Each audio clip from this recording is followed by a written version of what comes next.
As a conservative rabbi, I would say one of the most common comments I get from people I meet with, it comes up when I meet with families before a funeral or for a life cycle, planning a bar bat mitzvah, a baby naming, a bris, sometimes just at Kiddush, or just when I'm walking around with the Torah during the procession saying Shabbat Shalom.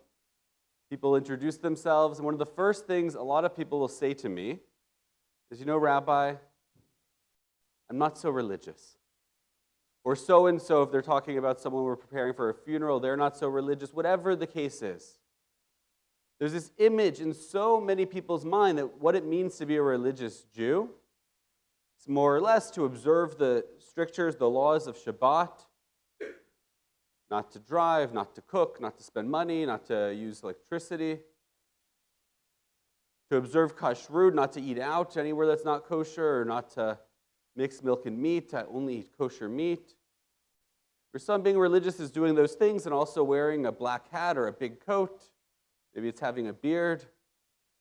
These are the images that so many people, I think, have of what it means to be a religious Jew.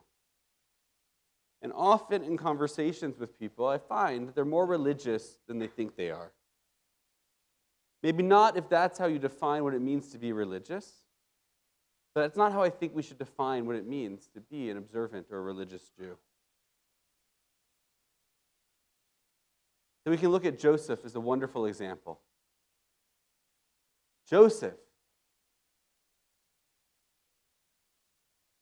was an incredible leader. He saved us. If it wasn't for Joseph, the famine, we wouldn't have survived as a people. Joseph is a wonderful role model for what it means to be a Jew. He showed kindness and compassion. He cared not just about taking care of his family, but he wanted to save all of Egypt. He wanted to save everyone that came to Egypt needing food. He cared about others. He showed a remarkable quality of forgiveness in how he treated his brothers, how he welcomed them back, how even after his father passed in our Parshat, and the brothers were afraid that Joseph would use that opportunity to take vengeance out, he continued to forgive them. Joseph had the quality of hope to the nth degree.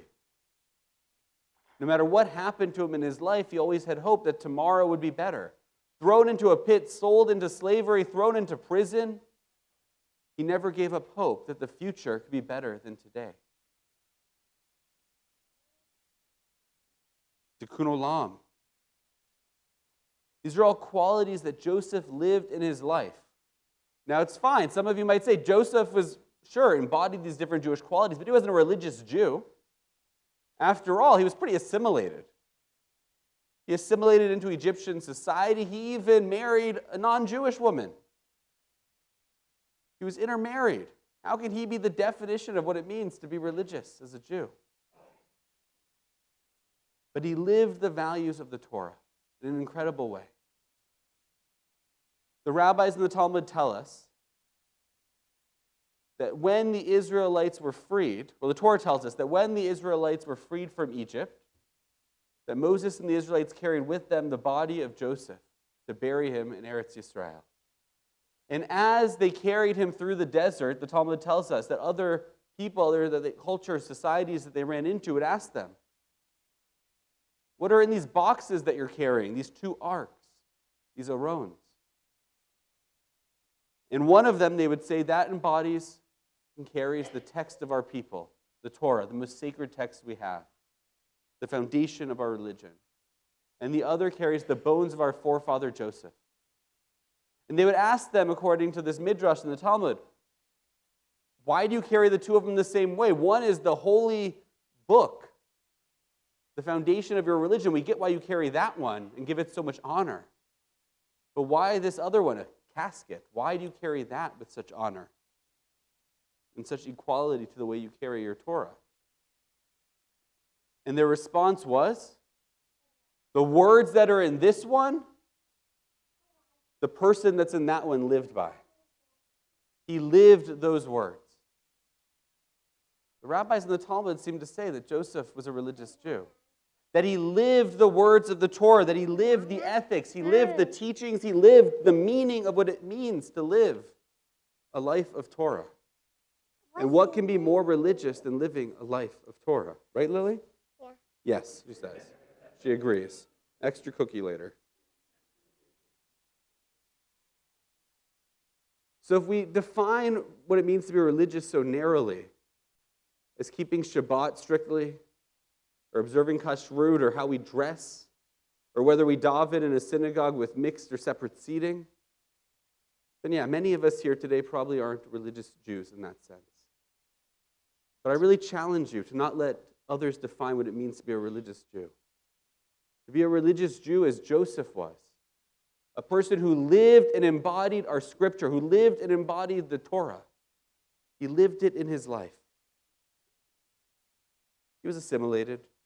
He was intermarried. He didn't let that define it. He lived a life of caring about the Jewish future, of making sure his children, Ephraim and Manasseh, were involved and connected to their heritage and had a Jewish education, even in the diaspora. He made sure that he cared not just about the Jewish people and his family, but about others. He made sure that he was open to forgiveness and not anger and resentment. And most of all, he always had hope. I think it's the most central Jewish value there can be. And as we conclude this year, 2023, which especially in these last few months have been a difficult year to be a Jew, with everything happening in Israel, with the violent war that Hamas started, with the hatred that we're seeing spread on our streets here in Toronto and around the world, it's been a difficult year to be a Jew. But to be a religious Jew means to have hope. As we approach this next year, it'll be a better year. That 2024 will not end the same way 2023 did. That we can stand up and we can fight the hate. That we can work towards making sure there's a lasting peace for our brothers and sisters in Israel. That we can embody the values of forgiveness rather than anger and resentment. That we can embody values of Jewish teaching and education. That we can embody what it means to be a religious Jew like Joseph was. So my blessing this Shabbat, my challenge, is for us to not just celebrate this weekend, it's a secular New Year, but to add a Jewish resolution to it. To ask ourselves, what of these values can we take on this year? Can we work a little harder? Besides trying to go to the gym a little bit more, maybe save a little bit more in our retirement accounts, or reach out to people we haven't spoken to in a while. These are all great resolutions. Let's pick a Jewish value to live a little more deeply this year, to live a little more openly, a little more fully. And so that this year can be a year in which each of us can be a religious Jew. Shabbat Shalom.